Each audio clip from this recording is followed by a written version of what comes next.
I am the Tofu Golem. Please enjoy the video. In this video, I will show you how to cook kabocha squash. First, let's talk about selecting a good one.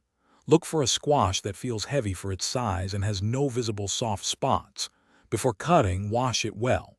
A helpful trick is to pre-bake the whole squash in the oven at 425 degrees Fahrenheit for about 10 minutes.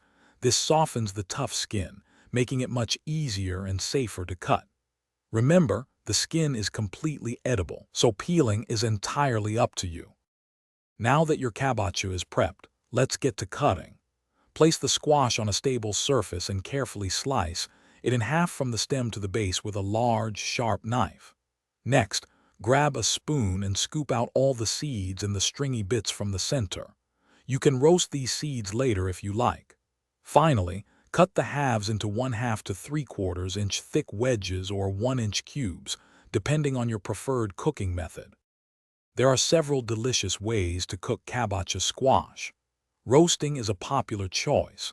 Arrange your squash pieces on a baking sheet, drizzle with olive oil, and season. Roast at 400 degrees Fahrenheit for about 25 to 30 minutes, remembering to flip them halfway through for even browning. If you prefer steaming, place the slices in a steamer basket and cook for 20 to 35 minutes until fork tender. You can also try steam roasting in a covered pan for about 6 minutes. To enhance the flavor of your cooked kabocha, simple seasonings like olive oil, salt, and pepper are often all you need to let its natural, sweet, chestnut-like taste shine.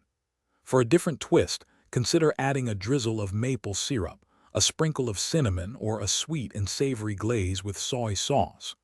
Beyond its delicious taste, kabocha squash is packed with nutrients, offering excellent amounts of vitamins and C, fiber, and beneficial antioxidants for your well-being.